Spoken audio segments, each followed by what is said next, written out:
ये वीडियो सूबेदार तानाजी मालुसरे की वीरता और सर्वोच्च बलिदान और कोंढाणा किले की ऐतिहासिक विजय को समर्पित एक एआई जनरेटेड प्रस्तुति है। इस वीडियो में दिखाए गए चित्र और एनिमेशन एआई द्वारा बनाए गए हैं, जो दृश्य विवरण के मामले में 100% ऐतिहासिक रूप से सटीक नहीं हो सकते हैं। हमारा प्राथमिक उद्देश्य स्वराज्य के गौरवशाली इतिहास और उसके बहादुर योद्धाओं को शिक्षित करना, प्रेरित करना और श्रद्धांजलि अर्पित करना है, न कि किसी की भावनाओं को ठेस पहुंचाना। हम मराठा के शेर को नमन करते हैं, जिन्होंने राष्ट्र के प्रति अपने कर्तव्य को सर्वोपरि चुना। जय छत्रपति शिवाजी महाराज, जय सूबेदार तानाजी मालुसरे, गढ़हाला पड़ सिंह गेला। जय हिंद।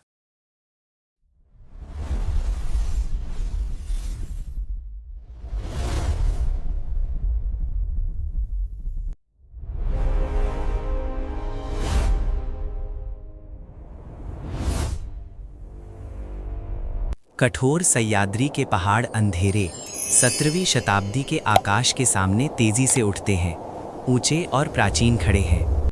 विशाल कोंढाणा किला एक पत्थर के राक्षस की तरह खड़ा है, जो गहरी प्रभावशाली छाया और ठंडी पहाड़ी धुंध में लिपटा हुआ है। क्रूर मुगल पहरेदार ऊंची पत्थर की दीवारों पर गश्त कर रहे हैं। उनके तेज भाले चांद की हल्की रोशनी में चमक रहे हैं। उदयभान राठौड़ ऊंची बालकनी से अपनी ठंडी काली आंखों से नीचे घूरता है, अहंकार के साथ घाटी को देख रहा है। राजगढ़ महल में शिवाजी महाराज भारी दुख और गहरे दर्द से भरे दिल के साथ दूर स्थित किले को देखते हैं। जीजाबाई उनके पास खड़ी हैं, उनके चेहरे पर एक मूक दृढ़ संकल्प और अपनी भूमि के लिए एक ज्वलंत इच्छा दिखाई दे रही है। तानाजी मालुसरे एक उज्जवल आनंदमय मुस्कान के साथ महल के द्वार में प्रवेश करते हैं, गर्मी और अविश्वसनीय ऊर्जा बिखेरते हुए। वे अपने प्यारे बेटे युवा रायबा के लिए सोने की शादी का निमंत्रण लेकर आए हैं, जश्न के दिन की उम्मीद करते हुए। शाही दरबार शांत रहता है, भारी अंधेरे तनाव से भरा हुआ, जो आसपास की हवा को ठंडा कर देता है। तानाजी अपने राजा और राजमाता के चेहरों पर गहरे दुख को देखते हैं, किसी छिपी हुई गहरी मुसीबत को महसूस करते हुए। वो आत्मविश्वास के साथ आगे बढ़ते हैं, उनका मजबूत हाथ अपनी तेज चांदी की तलवार की मूठ को जकड़े हुए हैं। जीजाबाई कोंढाणा की ओर अपनी उंगली उठाती हैं, ये मांग करते हुए कि भगवा ध्वज मुगल किले के ऊपर ऊंचा लहराए। शिवाजी एक पल के लिए झिझकते हैं, इतने अभेद्य किले पर हमला करने के जानलेवा जोखिम को जानते हुए। तानाजी अपनी शादी की पगड़ी को शालीनता से उतारते हैं और उसे दरबार के ठंडे पत्थर के फर्श पर रख देते हैं। वो अपनी मातृभूमि और राजा की खातिर अपने बेटे की शादी को रोककर पहले किला जीतने की कसम खाते हैं। तानाजी 300 बहादुर सैनिकों का नेतृत्व घुप अंधेरी रात में करते हैं, छाया में भूतों की तरह चलते हुए। वे घाटी के घने उलझे हुए जंगल से चुपचाप गुजरते हैं, उनके कदम जंगल द्वारा छिपा लिए गए हैं। खड़ी द्रोणागिरी चट्टान सामने उभरती है, नुकीली चट्टानों की एक भयानक दीवार जो बादलों तक पहुंचती है। सैनिक चुपचाप अपने भारी साजो सामान की जांच करते हैं, उनकी ठंडी सांसें जमी हुई पहाड़ी रात की हवा में दिखाई देती हैं। तानाजी शिखर की ओर देखते हैं, उनकी आंखों में उग्र दृढ़ संकल्प और अटूट इरादा जल रहा है। घोड़ों को पीछे छोड़ दिया जाता है, क्योंकि बहादुर पुरुष सीधी पत्थर की सतह पर असंभव चढ़ाई की तैयारी करते हैं। ठंडी हवा की आवाज संकरे पहाड़ी रास्तों से सीटी बजाती है, आने वाले विनाश का एहसास कराती है। एक भी गलत कदम का मतलब है नीचे गहरी अंधेरी खाई में गिरना और उनकी भूमि की आज़ादी के सपने का अंत। तानाजी अपनी वफादार घोरपड़ यशवंती को बाहर निकालते हैं और उस पर अपने लोगों की जान का भरोसा करते हैं। वो उसके चारों ओर एक मोटी भारी रस्सी बांधते हैं और पहाड़ों के देवताओं से एक मूक त्वरित प्रार्थना करते हैं। छिपकली आसानी से सीधी चट्टान पर चढ़ जाती है, पत्थर की छोटी दरारों और छेदों में मजबूत पकड़ बनाती है। जैसे ही यशवंती ऊंची चट्टान के ऊपर पहुंचती है, रस्सी तन जाती है। बहादुर सैनिकों के लिए रास्ता सुरक्षित हो जाता है। तानाजी खतरनाक चढ़ाई शुरू करते हैं, उनकी मजबूत मांसपेशियां ठंडे कठोर पहाड़ी पत्थर के खिलाफ जोर लगाती हैं। एक एक करके मराठा योद्धा मोक छाया की तरह दीवार पर चढ़ते हैं, हर कदम पर मौत को चुनौती देते हुए। वे ऊपरी किनारे तक पहुंचते हैं और खुद को पत्थर की कगार पर खींचते हैं, दुश्मन के किले के अंदर प्रवेश करते हैं। एक मुगल संतरी धीरे धीरे चलता है, अंधेरे में कुछ इंच दूर छिपे घातक खतरे से अनजान। तानाजी तेजी से और चुपचाप आगे बढ़ते हैं। किसी भी अलार्म के बजने से पहले एक त्वरित घातक हमले से गार्ड को चुप करा देते हैं। सैनिक सटीकता के साथ परिधि को सुरक्षित करते हैं। उनके दिल जीत की उम्मीद के साथ धड़क रहे हैं। वे नीचे इंतजार कर रहे लोगों को संकेत देते हैं, अपनी योजना के पहले चरण के सफल समापन को चिन्हित करते हुए। एक युवा सैनिक का पैर एक ढीले पत्थर पर फिसल जाता है, जिससे एक तेज तीखी आवाज होती है जो सन्नाटे में गूंजती है।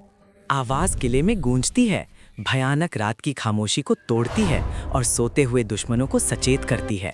मुगल मशालें तुरंत ऊंची पत्थर की गलियारों में भड़क उठती हैं, लंबी नाचती हुई नारंगी छायाएं डालती हैं। जोर से लयबद्ध ढोल बजने लगते हैं, भारी किले की दीवारों के भीतर तैनात विशाल मुगल सेना को जगाते हैं। उदयभान राठौड़ अपने क्वार्टर से निकलता है। उसकी विशाल तलवार टिमटिमाती रोशनी में चमक रही है। हजारों मुगल सैनिक एक बढ़ती क्रोधित लहर की तरह बाहर निकलते हैं, आंगन को तेज स्टील से भर देते हैं। मराठा खुद को तलवारों के विशाल समुद्र से घिरा हुआ पाते हैं। अपने भयंकर दुश्मनों की तुलना में उनकी संख्या बहुत कम है। आश्चर्य का तत्व चला गया है। उसकी जगह बहादुरों के लिए निश्चित मृत्यु की भारी ठंडी छाया ने ले ली है। विशाल सेना का सामना करते हुए कम संख्या वाले युवा मराठा पुरुषों की आंखों में घबराहट थोड़ी देर के लिए टिमटिमाती है। वे वापस ऊंची चट्टान की ओर देखते हैं, ये महसूस करते हुए कि अब जिस जाल में वे चले गए हैं उससे बचने का कोई रास्ता नहीं है। तानाजी उनके बीच ऊंचे खड़े हैं।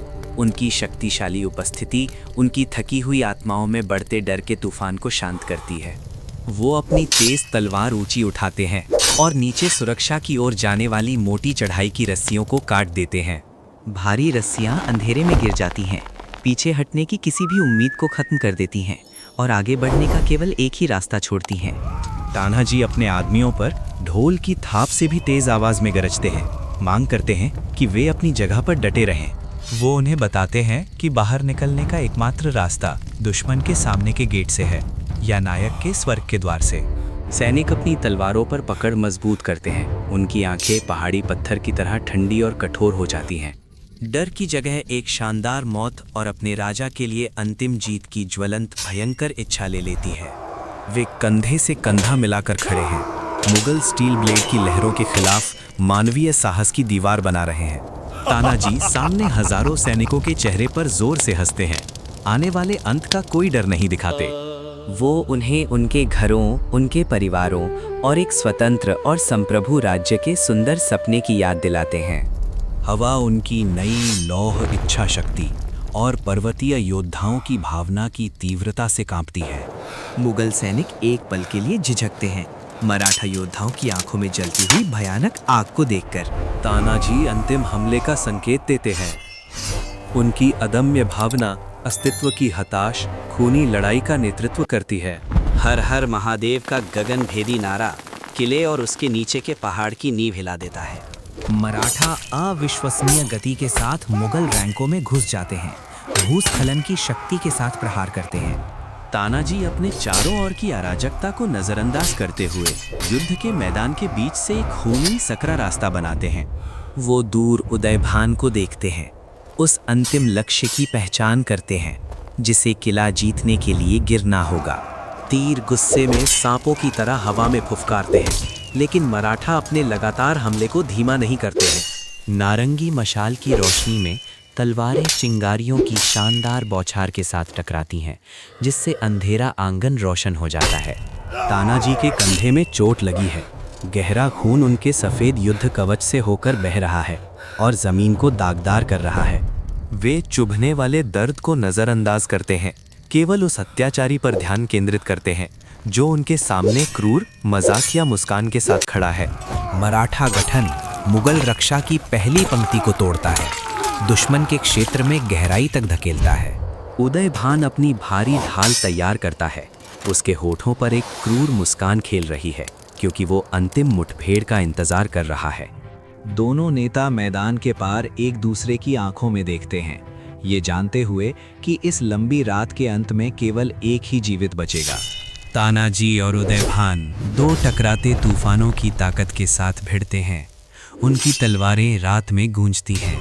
उनकी भारी तलवारें बार बार टकराती हैं। आवाज आसपास की लड़ाई की तेज दहाड़ के ऊपर गूंजती है। उदयभान ने एक जोरदार प्रहार किया जो तानाजी की लकड़ी की ढाल को हजारों छोटे टुकड़ों में तोड़ देता है।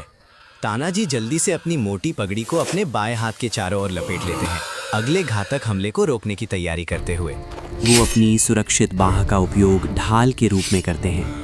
स्टील की तेज धार को अपने मांस और हड्डी से सोखते हैं। दोनों पुरुषों के कई घावों से बहुत खून बह रहा है। उनकी सांसें ठंडी रात की हवा में फटी हुई गहरी हाँफ के रूप में आ रही हैं। तानाजी अपने नफरत भरे दुश्मन के खिलाफ एक आखिरी शक्तिशाली हमले के लिए अपनी आखिरी ताकत इकट्ठा करते हैं। उनकी तलवार उदयभान के कवच को भेदती है, पहाड़ की चोटी पर कमांडर के आतंक के शासन को समाप्त करती है। जैसे ही उदयभान जमीन पर गिरता है, तानाजी भी अपने कई गहरे और घातक युद्ध घावों से गिर जाते हैं। मराठा अपने नेता को गिरते हुए देखते हैं और शुद्ध क्रोध की चीख निकालते हैं जो पूरे किले को भर देती है। वे दुगनी दिव्य रोष के साथ लड़ते हैं। अंतिम खूनी उछाल में शेष मुगल दुश्मनों का सफाया करते हैं। सूर्याजी साहस के साथ अंतिम हमले का नेतृत्व करते हैं। सभी आक्रमणकारियों के किले को साफ करते हैं और द्वारों को सुरक्षित करते हैं। भगवा ध्वज पोल पर ऊंचा उठाया जाता है जो सुबह की ठंडी पहाड़ी हवा में गर्व से लहराता है।